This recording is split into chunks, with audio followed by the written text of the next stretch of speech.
Welcome to the episode of the Geek Out Room podcast. Don't forget you can tune in over on Spotify or Apple Podcasts. Just type in Geek Out Room podcast and you should find us.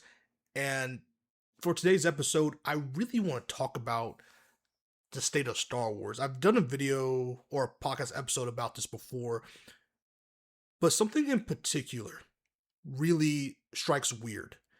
And that is a major Star Wars movie came out like last month, and not a soul is talking about it anymore. People are talking about Obsession and Backrooms and maybe one other movie. I mean, I feel like people talked about Mortal Kombat more than Mandalorian Grogu. Mandalorian Grogu came and then it left. All right, it's a movie that I've had a couple friends that have went and watched the movie and assured me that it's actually really good. I did not go see it because I'm still scorned or burned or whatever word you want to use from the latest or the previous season of The Mandalorian. I thought it was an atrocity. And I was like, I just don't feel like giving my money to Star Wars anymore. I mean, Star Wars does so much better with its shows than it does with its movies. And that's because, and I've said it like 5 years ago, this trilogy idea they have for Star Wars, it's over because Star Wars is now a universe. It's a franchise. It's not what it used to be. It's not like, hey, it's not in this vacuum of, hey, we have a couple movies we're doing it to tell a story throughout these three films. You can't do that anymore. Star Wars is a brand. It's more than what it was in the 70s, 80s, 90s, early 2000s. It's especially after the MCU, they know what they want to do with Star Wars. And they have failed to adapt. And it's so weird because it's very simple, not to make a movie, but it's very simple to know this one thing, and that is you want Star Wars to go on forever. Okay? So you can't limit it to a trilogy anymore. All right? And you have to start planning it out like how the MCU plans out its movies, how DCU is going to plan out their movies. The failed monster universe. You remember when that was going to be a thing? And you have to plan out these films. And so far, it's just random. It's too much random stuff. There's too much stuff still happening during the Skywalker saga.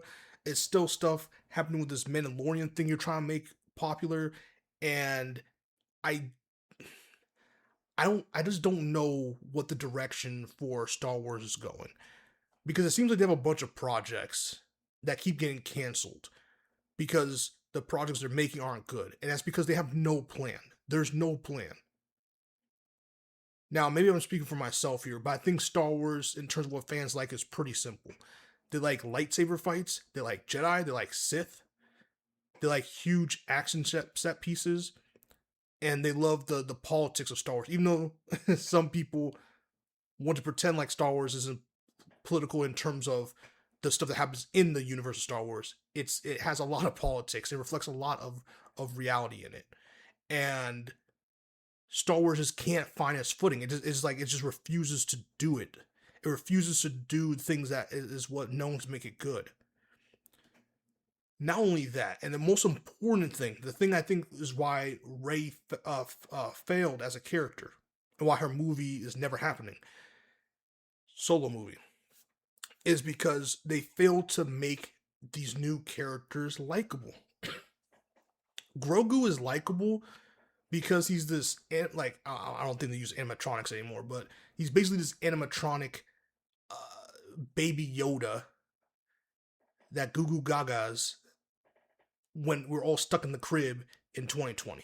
Like that's what Grogu is. All right, it's what old school sales in cartoons used to be. Whereas like you make this likable character, or you make an original character like they did with Harley Quinn in Batman the animated series. People fall in love with this character. You make a bunch of toys, plushies, lunch boxes. You sell it. That's what Grogu was. That's the beginning and end of what Grogu should have been. Grogu's likable like a pet is likable. I'm trying to be as respectful as possible. That's the truth.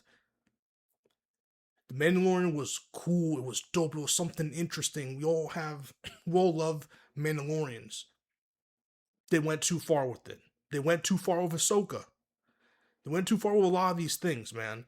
And that's because we know what the timeline is, and they keep making random stuff up in between this and after Vader, and it's beginning to be too much. These characters are not likable. Ahsoka's likable because of the anime. The animated series made us Clone Wars made Ahsoka very likable. And I'm not saying that Ahsoka doesn't deserve her own series, but I'd much rather it be animated, to be honest with you, because something about when the writers for the animated show, when they put pen to paper, they make incredible television. See, the last season of Star Wars: The Clone Wars animated series was pretty much season one of Ahsoka. It really is what it was, and it was phenomenally written. All right, they do the Darth Maul show that I'm sure a lot of people didn't watch is actually phenomenal. It actually has some of the best lightsaber battles I've seen since Star Wars: The Clone Wars, the animated show. It has incredible dialogue, and it has the spirit of what makes Star Wars so mystical and fun. And we don't get that. We haven't gotten that in such a long time. Part of the reason, again, why Rey fell flat as a character is because they didn't make us invested into Rey. They did not make us invested into Rey at all. And part of the Disney's issue and Lucasfilm's issue with this is they trusted J.J. Abrams. J.J. Abrams, his whole thing is making this big mystery interesting and then never paying it off and pissing all his fans off. That's what J.J. Abrams' legacy and what he's known to be. I'm sorry to be harsh, but that's his track record. His track record is to make some really interesting mystery, like, oh, who's Rey's parents? What's Finn? What is Finn doing? Is he a Jedi? Is he not? Falls flat. His mysteries fall flat, and they don't pay off. They never have. Go back to Lost. They never paid off with him, dude. They just never. And that's his MO. And they trusted him with that. They saw what he did with Lost, and they let him do it again with a $1 billion franchise. And they will regret it for the rest of their lives. I'm telling you. And I really don't mean to be harsh on J.J. Abrams, but that's what he does. And it wasn't just on him, by the way. Everyone who makes decisions when it comes to Star Wars did not have a concrete plan going in. They didn't know what they wanted to do. They had too many cookies. They had too many hands in the cookie jar. There was way too many indecisive moments. There's lots of that didn't make sense. They had characters just do things instead of be a part of this universe, give their own lore and add it to the Star Wars universe and make new lore for the Star Wars universe. I didn't care about Rey. I didn't care or be attached to Kylo Ren. I didn't care about Finn.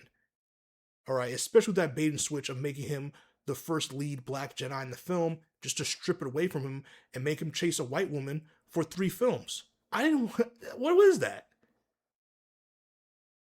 And by the way, I've met John Boyega in real life at a convention that I was covering as a press member, and I asked him this.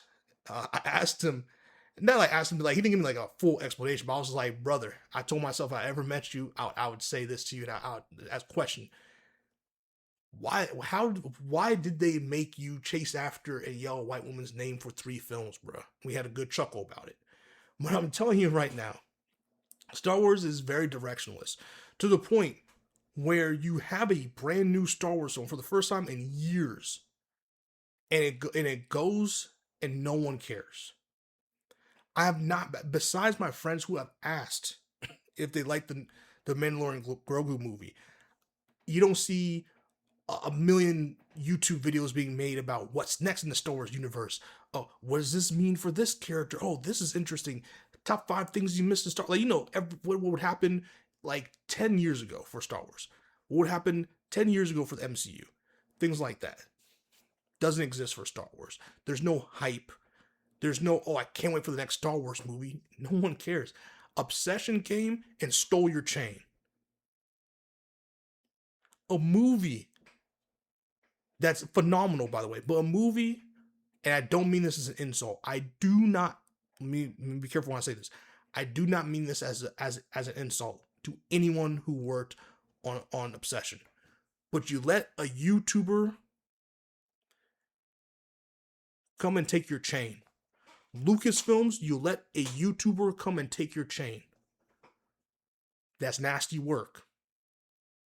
You let a 20-year-old who directed Backrooms take your chain. Because I'm telling you right now, Backrooms and Obsession will be cult classics. Obsession will definitely be nominated for Oscar in some category. And they have maybe even 15 to 20% of the budget that Mandalorian Grogu had. And you couldn't even be culturally relevant for a month.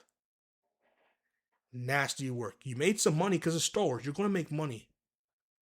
But you're going to make enough to keep justifying spitting out these films is getting spooky. Because guess what? I believe the MCU will correct the ship faster than Star Wars. And that's because the MCU has Spider-Man. They have the X-Men now. And they have a guy in Kevin Feige who's like, you know what, I was spread too thin. Let's correct the ship and let's get some good stuff going. Listen, Wonder Man, if you haven't seen Wonder Man on Disney Plus, go watch it. That series is better than anything, and I mean anything Star Wars has made since Mandalorian Season 1. I want to stop right here for a second. I have not watched Andor yet. I know, I haven't watched Andor yet. But from what everyone's telling me is the greatest thing Star Wars has made in a very long time. So if you're an Andor fan, I'm going to give it to Andor. Just because, purely off of how, like, everyone I know, even people who do not like Star Wars, liked Andor and went and got into Star Wars because of Andor. So Andor is one of them ones. So let me put respect on Andor's name real quick. And I apologize to Andor fans out there. It's because I haven't seen it yet. That's why. But off of reputation alone, because people talked about Andor season 1 and 2 way more than they've talked about season, was it 3 of Mandalorian and this Mandalorian Grogu movie. People talked about Rise of Skywalker, but not for good reasons. They talked about for months, for years, about how you betrayed them. I don't know where Star Wars goes from here. Because and I mean this again with the utmost respect to Obsession. If we're talking about The Empire Strikes, if we're talking about any other Star Wars film, even the ones with Rey, if you're Obsession and you're opening up against that film or even anywhere near a Star Wars film at that time, you're not, like, your film's lost in the sauce. It's over. Like, the way game companies are avoiding November like it's the plague for the GTA release, the most anticipated game release of probably our lifetime. That's how people used to avoid Star Wars. Now Star Wars is a joke. People do not get. You have a movie that costs a nickel you found in your couch. Go up against Mandalorian Grogu and steal its chain. That's nasty work. And that's because they don't care. They're not this chain, this money machine that is Star Wars is one of those things like it's Pokemon, like 2K, like the NBA 2K, like Call of Duty, where you would be like, if you guys just stopped for like a couple of years, just straight up stopped and went to the drawing board and said, we need a plan. Whether it works or not, we need a plan. Because bare minimum, at least we have a plan of what we want, what direction we want to take this universe, what we want to show our fans. Then we can worry about greenlighting some projects. Then we can worry about finding great directors and writers and executing this thing because we have a plan.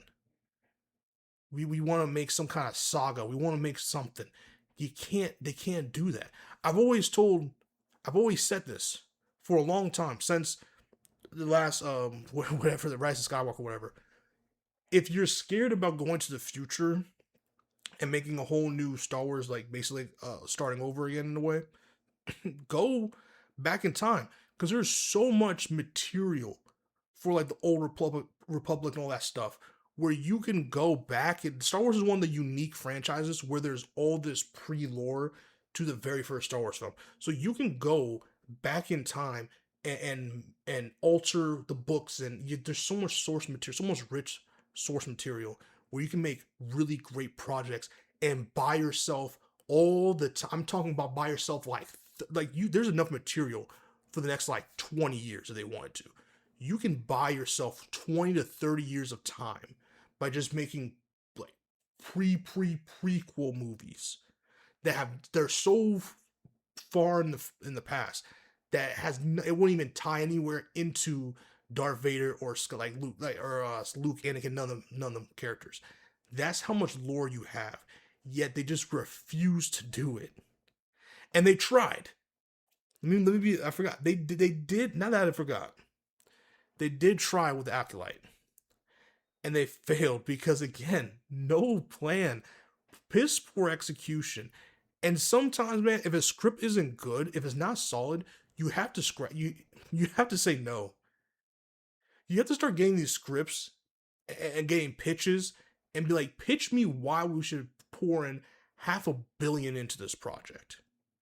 Why should we pay for all these top-notch actors who are excellent but are given really horrible material with very elementary writing? It feels so. Acolyte was such a fail, and it sucks because I do think there was good promise for the Acolyte, but it felt so small for how big Star Wars is. It didn't feel rich in lore in that season, but I do feel like they got multiple seasons. They could have done something, but the issue is Star Wars is out of good faith, and the money is bleeding. So I understand why they canceled it. But yeah, Star Wars, man, is looking spooky, and I don't know the answer. It's looking spooky, and I don't know the answer. But what I do know is this.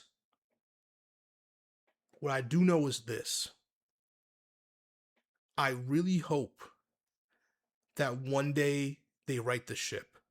If they said, hey, we're done making Star Wars projects, or at least live action ones, for the next 10, 20 years, we're just going to give you like some good animated stuff, I'd be fine with that. Because the animated stuff they make, for like the most part, is very well written. It has some of the best fight choreography I've ever seen. Great dialogue, great understanding of the lore, and it just makes the lore more rich. Every single animated series they make for the most part. Whereas in live action, I feel like they just make characters who are forgettable, villains that you are forgettable. They make very lackluster fight choreography. They make zero stakes, zero tension. There's just nothing going on in these films. And at some point, you got to understand what kind of property you have. At some point, you got to understand how good you have it. And they just haven't discovered how to execute. And it really sucks. So comment, like, let me know down below what are your thoughts on the current state of Star Wars. What would you do to fix Star Wars? I know that's like a really loaded question that like you really can't answer in a comment. So if you want me to do a video on that or like a live stream where we kind of chat about that, let me know in the comments. That's a better question. If you want me to talk about what I would do, and then what like we have like an open discussion like in the chat about what we would do to fix Star Wars, that'd be a fun video to make. Let me know in the comment section if you want to do that. Let me know your favorite Star Wars movie or your latest Star Wars project that you really like. I know a lot of people say Andor, and I'm going to get on it.